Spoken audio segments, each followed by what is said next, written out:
Sir L Nageshwar Rao sir के यहाँ कुछ हियरिंग थी 8, 9, 10 तारीख को, उसके विषय में क्या कहना चाहिए? देखिए, एल नागेश्वर राव साहब ने कल बिहार क्रिकेट एसोसिएशन के ओर से सुप्रीम कोर्ट के वरीय अधिवक्ता नादकर्णी साहब ने अपनी बातें रखी और उसके बाद से बीच बीच में जो भी चीज़ पूछना था उस पर उन्होंने उनसे पूछताछ करा और अब अंतिम दिन फुल डे सुनवाई होगी 27 तारीख को, आने वाले 27 को। उसके बाद इस केस को कंक्लूड कर दिया जाएगा।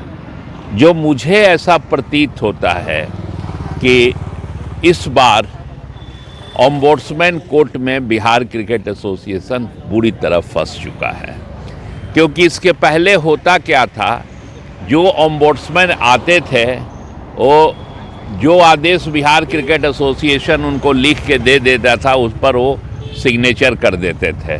लेकिन इस बार उल्टा उनको पड़ा है, क्योंकि देश के जाने माने पूर्व न्यायाधीश एल नागेश्वर राव साहब को माननीय सर्वोच्च न्यायालय ने आर्टिकल 142 में बिहार क्रिकेट के अंदर चल रहे चीज़ों को देखते हुए भेजा है।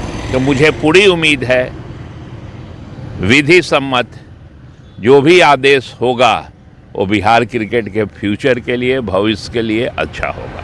सर बिहार क्रिकेट, चूँकि क्रिकेट का सीजन चल रहा है, अगर परफॉर्मेंस की बात करें, मुश्ताक अली हो या जो भी परफॉर्मेंस हो, male female, under 19, 16, male female दोनों की बात कर रहे हैं, उस प्रदर्शन को या उस चयन को आप किस नज़र से देखते हैं? एकदम 0/0, 0/0। फीमेल क्रिकेट के बारे में तो बात ही करना बेकार है।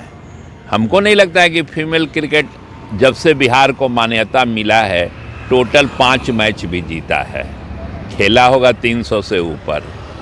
और सबसे उसमें आश्चर्यजनक बात क्या है, conflict of interest Bihar cricket association का संविधान कहता है किसी भी डिस्ट्रिक्ट एसोसिएशन के office bearer Bihar cricket association के किसी भी टीम के मैनेजर, कोच नहीं हो सकते हैं। लेकिन महिला में एक मोहतरमा सारण जिला की अध्यक्षता हैं, वो कंटिन्यूअस जाती हैं। पुरुष में एक सिवान जिला से आते हैं नंदन कुमार सिंह जी, वो जाते हैं, क्योंकि सिवान तो मजबूरी है, क्योंकि सिवान से ही पिछले दरवाजे से वर्तमान अध्यक्ष का पुत्र अंदर घुसा है। क्योंकि मामला सब जुडिस है, इस पर मैं ज़्यादा कुछ बोलूँगा नहीं। और प्लेट ग्रुप फाइनल में हम पहुँचे, कैसे पहुँचे ये सारी दुनिया को पता है, और जो क्रिकेट के बड़े बड़े जानकार हैं उनको पता है कि 260 रन पे 5 की 4 विकेट मिज़ोरम का था और उसने अचानक डिक्लेयर कर दिया।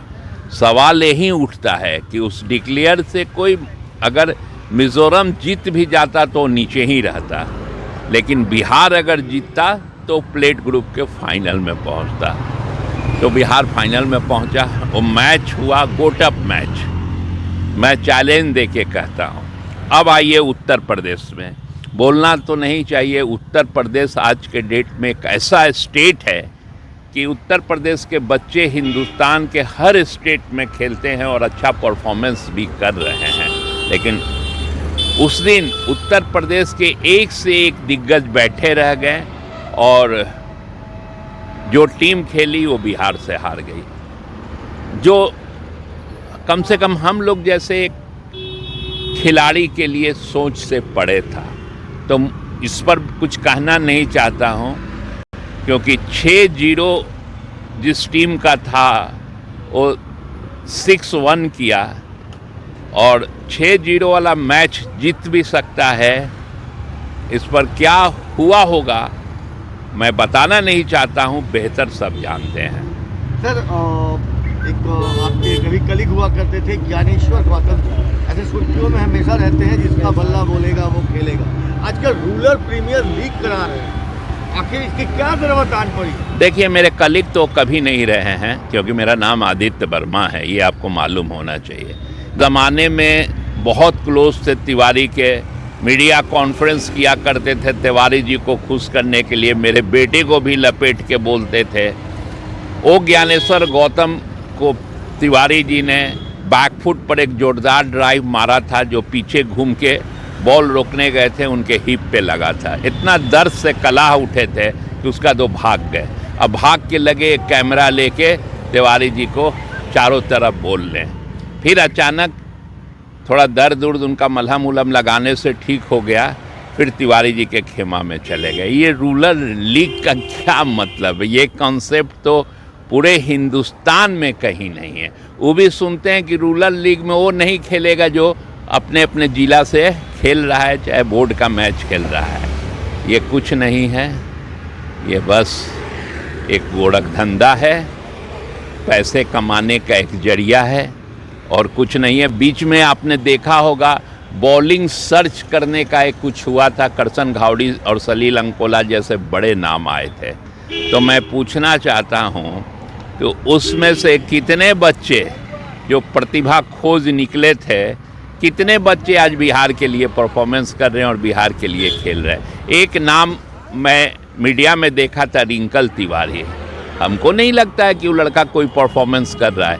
एक आखिरी सवाल, और ये सवाल कहीं ना कहीं आपसे भी जुड़ा है। आदित्य वर्मा पूर्व में क्रिकेटर रह चुके हैं, क्रिकेट की प्रेमी, क्रिकेट की जानकार और क्रिकेट को सुचारू रूप से चलाने का मादा रखते हैं। आखिर क्या वजह है कि जब जरूरत आन पड़ती है तो आदित्य वर्मा लड़ने को तैयार होते हैं, लेकिन जब सब कुछ ठीक होता है तो आदित्य वर्मा एसोसिएशन से परे हो जाते हैं? आदित्य वर्मा एसोसिएशन से पड़े तो शुरू से ही है। लड़े बिहार के लिए मुझे अपने मुंह से कहने की ज़रूरत नहीं है। सुप्रीम कोर्ट के वेबसाइट पर जाके देख लीजिए। हिंदुस्तान के क्रिकेट का नक्शा भगवान ने मेरे हाथों बदलवा दिया।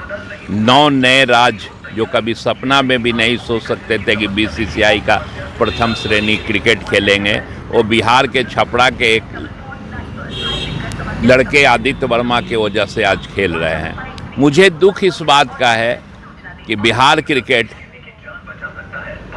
मेरे कंधे पर रख के बंदूक चलाया, लेकिन मेरी स्थिति ऐसी भी है कि चाह कर भी मैं किसी लड़के को रिकमेंड नहीं कर सकता हूं और न चाह के भी किसी को अपॉइंटमेंट दिला सकता हूं। लेकिन मैं इतना दावा आपके चैनल के माध्यम से कर रहा हूं, इन सब के बावजूद भी मेरी नज़र, चाहे मेरे साथ जो लड़के हैं उन लोगों के सहयोग से मैं टीम बना दूं तो जो बिहार तो नहीं कहूँगा, तिवारी 11 है, जहाँ भी मैच खेलेगा इनको दौड़ा दौड़ा पीटेगा। और दूसरा बात, आईपीएल ऑक्शन में देख रहा हूँ, बहुत देख रहा हूँ मीडिया में, कुछ नाम छूट गए हैं।